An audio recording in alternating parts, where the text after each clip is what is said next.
ನಮಸ್ಕಾರ ಸ್ನೇಹಿತರೆ.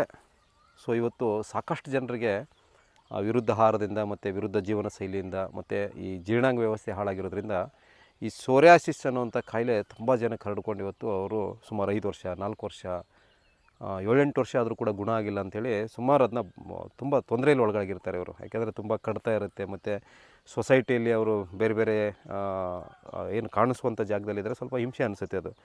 ಸೊ ಅವರು ಸಾಕಷ್ಟು ಕಡೆ ತೋರಿಸಿನೂ ಗುಣ ಆಗಲಿಲ್ಲನವರು ಇದು ಒಂದು ಅದ್ಭುತವಾದಂತಹ ಹಿತ್ತಲಮದ್ದು. ಸೊ ಇದಕ್ಕೆ ನಮ್ಮ ಆಡು ಭಾಷೆಯಲ್ಲಿ ಗೊಂಬೆ ಮರ ಅಂತ ಹೇಳ್ತಾರೆ. ನಮ್ಮ ಈ ಚನ್ನಪಟ್ಟಣ ಗೊಂಬೆ ಇದೆ ಅಲ್ವ, ಈ ಕಡೆ ತುಂಬ ಹೆಚ್ಚಿಗಾಗಿದೆ ಮರ, ಇದು ಗೊಂಬೆ ಮರ ಅಂತಾರೆ. ಇನ್ನು ಕೆಲವರು ಇದ್ರ ಕಾಯಿ ಬಂದ್ಬಿಟ್ಟು ಈ ಥರ ಇರುತ್ತೆ ಕಾಯಿ. ಅಂದರೆ ಇದು ಎತ್ತಿನ ಕೋಡಿನ ಗಿಡನೂ ಅಂತ ಕರೀತಾರೆ ಆಡು ಭಾಷೆಯಲ್ಲಿ. ಅಂದರೆ ಇದ್ರ ಕಾಯಿ ಬಂದು ಒಂದು ಸ್ವಲ್ಪ ಎತ್ತಿನ ಕೊಂಬರುತ್ತಲ್ವ ನಮ್ಮದು ಹಳ್ಳಿಕಾರದು, ಆ ಥರ ಇರುತ್ತೆ. ಸೊ ಎತ್ತಿನ ಕೊಂಬಿನ ಗಿಡ ಅಥವಾ ಗೊಂಬೆ ಮರ ಅಲ್ಲದೇ ಇದಕ್ಕೆ ಹಾಲೆ ಗಿಡ ಅಂತಾರೆ ಮತ್ತು ಬೆಪ್ಪಾಲೆ ಅಂತಾರೆ. ಸುಮಾರು ಹೆಸರುಗಳಿಂದ ಇದು ಕರೆಸ್ಕೊಳ್ತದೆ. ಸೊ ಇದು ಬಂದು ನಿಮಗೆ ಇದ್ರದ್ದು ಎಲೆ ಕಿತ್ತಿದ ತಕ್ಷಣ ಈ ರೀತಿ ಬಿಳಿ ಹಾಲು ಬರುತ್ತೆ.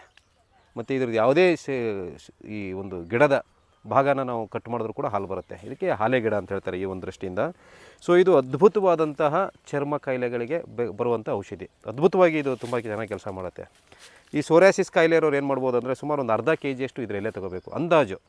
ಸೊ ಅರ್ಧ kg ಎಲೆ ತೊಗೊಂಡು ಏನು ಮಾಡಬೇಕಂದ್ರೆ ಚೆನ್ನಾಗಿ ಅದನ್ನ ರುಬ್ಬಬೇಕು ಅಥವಾ ಪೇಸ್ಟ್ ಥರ ಮಾಡಿ ಅರೆದು ಸುಮಾರು ಅರ್ಧ kg ಎಲೆಯ ಪೇಸ್ಟ್ನ 1 ಲೀಟ್ರಷ್ಟು ಎಳ್ಳೆಣ್ಣೆ ಮತ್ತು ಕೊಬ್ಬರಿ ಎಣ್ಣೆ ಮತ್ತು ಸಾಸಿವೆ ಎಣ್ಣೆ, ಈ 3 ಎಣ್ಣೆ ಇದೆ ಅಲ್ವಾ, ಆ 3 ಎಣ್ಣೆ ಈಕ್ವಲ್ ಕ್ವಾಂಟಿಟಿ ಒಂದು 300 ml 350 ml ಈ ಥರ ತೊಗೊಂಡು 1 ಲೀಟ್ರಷ್ಟು ಮಾಡಿಕೊಂಡು ಈ ಒಂದು ಕಲ್ಕ ಏನಿರುತ್ತಲ್ವ, ಇದ್ರ ಕಲ್ಕನ ಆ ಎಣ್ಣೆಗೆ ಹಾಕಿ ಸುಮಾರು ಒಂದು 10-15 ದಿನ ಬಿಸಿಲಿಗಿಡಬೇಕಿದ್ನ.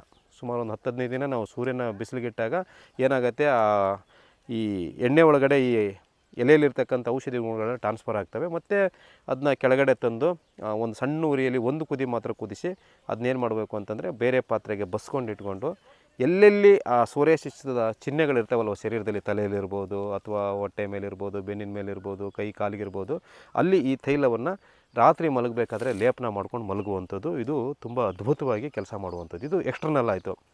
ಸೊ ಇಂಟರ್ನಲ್ಲಾಗಿ ನಾವು ಕೆಲವು ನಿಯಮಗಳನ್ನು, ಅಂದರೆ ಆಹಾರದಲ್ಲಿ ಉಪ್ಪು ಖಾರ ಹುಳಿ ಕಡಿಮೆ ತಿನ್ನುವಂಥದ್ದು, ಉಷ್ಣ ಪದಾರ್ಥನ ಕಡಿಮೆ ಮಾಡುವಂಥದ್ದು ಮತ್ತು ನಂಜಿನ ಪದಾರ್ಥ ಕಡಿಮೆ ಮಾಡುವಂಥದ್ದು, ಇದನ್ನು ಪಾಲನೆ ಮಾಡ್ತಾ ಶರೀರವನ್ನು ಜೀರ್ಣಕ್ರಿಯೆಯನ್ನು ತುಂಬ ಚೆನ್ನಾಗಿ ಇಟ್ಕೊಂಡ್ರೆ ಏನಾಗುತ್ತೆ ಅಂದರೆ ಖಂಡಿತವಾಗ್ಲೂ ನಿಮಗೆ ನಾನು ಭರವಸೆ ಕೊಡ್ತೇನೆ, ಇದು ಅದ್ಭುತವಾಗಿ ಕೆಲಸ ಮಾಡುವಂಥದ್ದು. ಸೊ ಇದು ಕೆಲವರಿಗೆ ಗೊತ್ತಾಗೋದಿಲ್ಲ, ಮಾಡಲ್ಲ, ಮತ್ತು ನಮಗೆ ಬಹಳ ದಿನದಿಂದ ಇದೆ, ವಾಸಿನೇ ಆಗ್ತಾಯಿಲ್ಲ ಅನ್ನೋರು ನೀವು ವೈದ್ಯರನ್ನ ಭೇಟಿಯಾಗಿ ಇದ್ರ ಜೊತೆಗೆ ಕೆಲವು ಔಷಧಿಗಳನ್ನು ನೀವು ಸೇವನೆ ಮಾಡಿದ್ರೆ, ಅಂದರೆ ಈ ತೈಲಕ್ಕೆ ಇನ್ನೂ ಕೆಲವು ಗಿಡಮೂಲಿಕೆಗಳನ್ನು ಸೇರಿಸಿ ಮಾಡಿರೋ ತೈಲ ಆಗಿರ್ಬೋದು ಅಥವಾ ಹೊಟ್ಟೆ ಶುದ್ಧಿ, ಕರಳು ಶುದ್ಧಿಗೆ, ರಕ್ತ ಶುದ್ಧಿಗೆ ಮಾಡ್ತಕ್ಕಂಥ ಔಷಧಿಗಳನ್ನ ಮಾಡಿಕೊಂಡು ನೀವು ಈ ಸೋರಿಯಾಸಿಸ್ ಅನ್ನುವಂಥ ಒಂದು ಕಾಯಿಲೆಯಿಂದ ಮುಕ್ತಿ ಪಡೀರಿ ಅಂತ ಹೇಳ್ತಾ ಈ ಒಂದು ಸಂಚಿಕೆಯನ್ನು ಇಲ್ಲಿಗೆ ಮುಗಿಸೋಣ ಸ್ನೇಹಿತರೆ. ಎಲ್ಲರಿಗೂ ನಮಸ್ಕಾರ.